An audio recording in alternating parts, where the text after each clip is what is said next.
तो जो हम ट्रिपल ए में यूनिट आप लोग का 3 यूनिट खत्म हो गया था, हमने कल क्लास में नई यूनिट स्टार्ट की थी। उस यूनिट का नेम क्या था आपके पास में? इंसुलेटर। और मैंने क्या बताया था आपको? इंसुलेटर होता क्या है कि जिसके अंदर से करंट क्या हो, पास नहीं होता, वो सारे के सारे क्या थे आपके पास में? इंसुलेटर थे। और इसका रेजिस्टेंस कहां से था? 10⁻15 से लेकर के 10⁻17 ओम तक इसका रेजिस्टेंस आपके पास में क्या जा रहा था? जा रहा था। आज हम पढ़ते हैं क्लासिफिकेशन ऑफ इंसुलेटर। देखो इंसुलेटर हमारे पास में अगर बात करें तो बहुत सारे इंसुलेटर हैं लेकिन इसकी क्लासिफिकेशन किस प्रकार से किया गया है, अब हम आज उसको पढ़ेंगे। तो अगर हम बात करें क्लासिफिकेशन ऑफ इंसुलेटर की, तो इंसुलेटर जो है आपके पास में 2 प्रकार से क्लासिफाइड किया गया है। पहला कौन सा है वो देखते हैं, फिर दूसरा देखेंगे। क्लासिफिकेशन ऑफ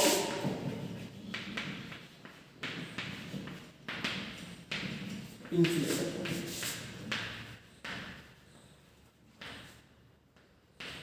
इंसुलेटर आपके पास 2 प्रकार का है। कौन कौन सा है आपके पास में? पहला जो है वो है according to substance and material. According to substance and material. According to substance and material. दूसरा आपके पास में क्या है? According to temperature. According to temperature.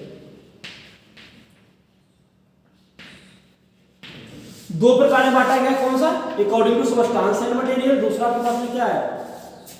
According to temperature. तो अगर हम बात करें सबसे पहले किसका करेंगे? According to substance and material की बात करेंगे। तो इसकी अगर हम बात करें तो इसमें जो आपके पास सबसे पहला चीज आता है, जो सबस्टांस है या फिर मटेरियल है, वो कितने प्रकार का मटेरियल आपके पास में होता है? आप सबको पता होगा कि हमारे जो अर्थ है वो 3 प्रकार के मटेरियल अवेलेबल है। कौन कौन सा फॉर्म में आता है आपके पास में? सॉलिड, दूसरा लिक्विड, तीसरा गैस। ये 3 फॉर्म अवेलेबल है। तो इसका मतलब ये कह सकते हैं कि according to substance of material the insulator is classified into 3 types. Substance and material के आधार पर हम क्या कर सकते हैं? जो इंसुलेटर है इसको हम 3 भागों में बांट सकते हैं। कौन कौन सा? सॉलिड हो गया आपके लिए, लिक्विड हो गया आपके लिए, और गैस हो गया। अब सॉलिड कौन सा होता है? आप सबको पता है कि जिसके जो स्मॉलेस्ट पार्टिकल क्या होते हैं वो आपस में बिल्कुल जो बॉन्डिंग क्या होती है बहुत मजबूत होती है। जो जिसके पास में क्या होता है स्पेस, जो जिसके में जितने इसके पार्टिकल्स वो क्या होते हैं एक दूसरे से चिपके होते हैं, वो सारे सॉलिड थे। या फिर जो हम ये भी बोलते थे जो क्या करता है अपना, जिसका क्या हो, द्रव्यमान हो, आयतन हो, आकार हो, मतलब जो जिसका क्या है एक बिल्कुल ही फिक्स शेप है। मोस्टली में यही बोलते थे सॉलिड को। तो जो या फिर जिसका घनत्व क्या था, सेम था, जो भी था, तो वो सारे सॉलिड थे आपके पास में। तो अगर हम सॉलिड इंसुलेटर की बात करें तो इसमें कौन कौन सा आपके पास में आ जाता है? सॉलिड इंसुलेटर में अगर बात करें तो आपके पास क्या क्या चीज आता है? मिका आता है, एस्बेस्टस, और भी आपके पास में है। और आपके पास में क्या आ जाता है? Glass, cotton. ये सारे क्या है? ग्लास है, कॉटन है, प्लास्टिक, रबर,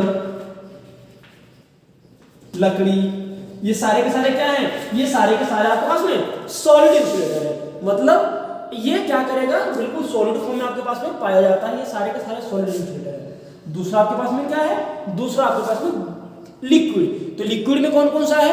लिक्विड का सबसे अच्छा इंसुलेटर का एग्जांपल जो आपका मिनरल वाटर होता है ना, मिनरल वाटर जो बिल्कुल ही शुद्ध वाटर है, उसमें से आपकी इलेक्ट्रिक करंट फ्लो नहीं होती। तो मिनरल वाटर सबसे अच्छा लिक्विड का क्या है? इंसुलेटर का आपके पास में क्या है? वो एग्जाम्पल है।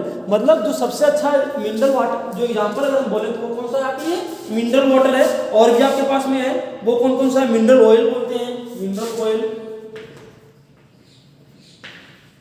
आपने ट्रांसफार्मर ऑयल बोल देखा होगा, टंकी में तेल डालते हैं ट्रांसफार्मर के टैंक में ऑयल। और आपके पास में कौन सा होता है? जो हम स्टार्टर के अंदर ऑयल डालते हैं। ये सारे के सारे क्या हैं? इंसुलेटिंग मटेरियल ही तो है। और भी आपके लिए जो स्प्रिट वगैरह होता है, स्प्रिट जो होता है ना, स्प्रिट ये भी आपके पास में क्या है, इंसुलेटर ही है, लिक्विड इंसुलेटर। अब लास्ट में आपके पास में क्या आता है, गैस इंसुलेटर। तो गैस इंसुलेटर कौन सा है जो होगा, जो आपके पास में गैसियस फॉर्म में पाया जाएगा। तो सबसे कौन कौन सा है आपके पास, नाइट्रोजन है, SF6 है, सल्फर हेक्साफ्लोराइड यूज करते हैं। उसके बाद में आर्गन है, कार्बन है, आर्गन कार्बन, ये सारे के सारे क्या हैं, ये सारे के सारे इंसुलेटर ही हैं। ये तीन प्रकार से किसके हो गया, according to substance of material के आधार पे। अब हम क्या पढ़ेंगे, दूसरा पढ़ेंगे, वो क्या पढ़ेंगे,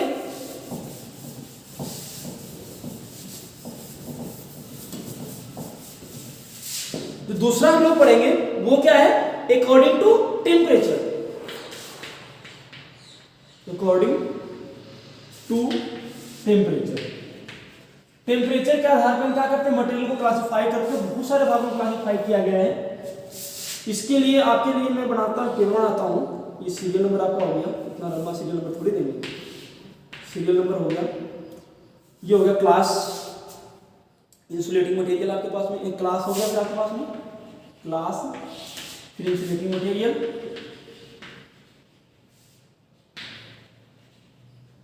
और फिर हो गया इसका टेम्परेचर। टेम्परेचर तो सबसे पहले जो क्लास आपके पास आता है वो है क्लास बाई। तो जो अगर हम बात करें जनरल, जो जितने भी आपके पास क्लास बाई के मटेरियल होंगे उनका जो वर्किंग टेम्परेचर होगा 90 डिग्री सेंटीग्रेड तक होगा। मतलब इसको हम 90 डिग्री सेंटीग्रेड तक क्या कर सकते हैं, काम करवा सकते हैं। इससे ज्यादा तक यह काम आपका इससे ज्यादा तो यह काम आपके पास नहीं करेगा। अब इसके अंदर में आता कौन कौन सा है, इसके अंदर आपके पास में आता है जितने भी आपके पास ऑर्गेनिक फाइबर मटेरियल है, जो भी क्या है, organic fibre material, organic fibre material जितने भी होंगे वो सारे कौन से में आते हैं, वो सारे क्लास बाई में आते हैं। और इसका एग्जांपल आपके पास में कौन कौन सा है, कॉटन है, कॉटन फैब्रिक का कपड़ा जो होता है वो हो गया आपके पास में। और भी आपके पास में एग्जांपल है, पेपर है, पेपर है, पेपर, ये सारे के सारे किसमें आता है, ये सारे के सारे में ऑर्गेनिक इंसुलेटेड मटेरियल में आता है। ऑर्गेनिक फैब्रिक मटेरियल क्लास कौन सा इसका, बाई है। और टेम्परेचर कितना होगा इसका, 90, मतलब 90 तक तो ये क्या करेगा आपका, सही ढंग से काम करेगा। उसके बाद ये सीधा का सीधा कंडक्टर बन सकता है, हम ये बोल सकते हैं। या फिर 90 तक इसका वर्किंग टेम्परेचर, इसके बाद क्या हो जाएगा, खराब हो जाएगा।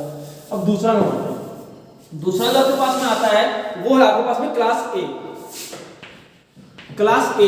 अब इसका वर्किंग टेम्परेचर की बात करें तो इसका जो वर्किंग टेम्परेचर है वो होता है आपके पास में 100 डिग्री।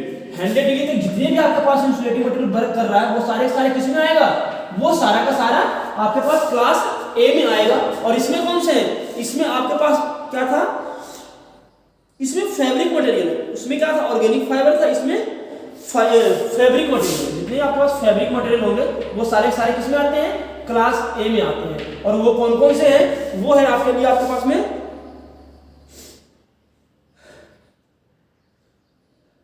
पेपर सिल्क, पेपर है, सिल्क भी है, इम्प्रेग्नेटेड पेपर आता है, इम्प्रेग्नेटेड पेपर, इसका हम यूज करते हैं ट्रांसफार्मर के जो कोर वगैरह बनाते हैं ना, उसके पेपर लगाते हैं, इम्प्रेग्नेटेड पेपर। ये सारे के सारे किसमें आता है, ये सारे के सारे क्लास ए इंसुलेटिंग मटेरियल आपके पास में आता है। फिर आपके पास में क्लास ई है, क्लास ई।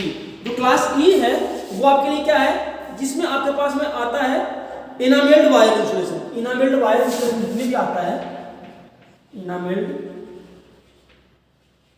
वायर इंसुलेशन, और इसकी जो वर्किंग टेम्परेचर है, और भी इसमें पॉलीविनाइल प्लास्टिक वगैरह जो भी है, पॉलीविनाइल पीवीसी, मतलब जो भी नहीं बोल सकते, जो वायर के ऊपर जितने भी हम कवर लगाते हैं, जो कंडक्टर के ऊपर जो कवर लगाते हैं वो सारे सारे कौन सा होता है, वो क्लास ई में आता है। पीवीसी हो गया, प्लास्टिक हो गया, ये सारे के सारे क्या हैं, वो क्लास ई का है। और इसका वर्किंग टेम्परेचर 120 डिग्री तक का होगा, 120 डिग्री सेंटीग्रेड तक है। फिर आपके पास क्लास बी आता है, क्लास बी। क्लास बी में आपके पास मटेरियल्स हैं वो कौन कौन से हैं, ये इनऑर्गेनिक मटेरियल होते हैं, जितने भी आपके पास क्या है इनऑर्गेनिक मटेरियल है, इसमें इनऑर्गेनिक मटेरियल आएगा आपके पास में, इनऑर्गेनिक मटेरियल आता है आपके पास में। और इसमें कौन कौन सा इनऑर्गेनिक मटेरियल है, वो आपके पास में वही फिर आप फाइबर ग्लास हो गया, मिका हो गया, एस्बेस्टस हो गया, ये भी इसमें आता है। और इसका वर्किंग टेम्परेचर कितना होता है 150। तो 3 4 5 और भी दो एक है वो आप लोग देख लेना, तो मैं बता ही देता हूँ आपको। फिर आपके पास F आता है, इसमें भी इनऑर्गेनिक मटेरियल आता है, मिका फाइबर ही आता है, 150 हो गया आपके पास में। और आपके पास जो बच जाता है वो क्या है क्लास ए। क्लास ए जो होता है इसकी होती है आपके पास में वर्किंग टेम्परेचर 180 तक आपने क्या करेगा ये चलेगा। और सॉरी जो आपके पास क्लास बी था ना, इसका वर्किंग टेम्परेचर 132 है। क्लास बी का वर्किंग टेम्परेचर क्या है, जितने मटेरियल आएंगे इसमें वो सारे क्या होंगे 132 पे है। और इसमें भी इनऑर्गेनिक मटेरियल मिका वगैरह आता है, वो हमने नोट्स में आपके डाल रखे हैं। उसके बाद में क्लास कौन सा आपके पास में, उसके बाद क्लास आपका एफ आता है, और एफ का वर्किंग टेम्परेचर 150 है। जो एफ का जो आएगा वो 150 पे चलेगा। और इसमें भी वही इनऑर्गेनिक कंपाउंड मटेरियल सारे हैं, इसमें अलग अलग नेम है सबका, आप देख लेना। तो ये सारे के सारे क्या है आपके पास में, ये सारे के सारे इंसुलेटिंग मटेरियल के टाइप्स हैं। वैसे ये आपका सिलेबस से रिलेटेड टॉपिक नहीं है, लेकिन फिर भी ये इंपॉर्टेंट था इसलिए मैंने करवा दिया।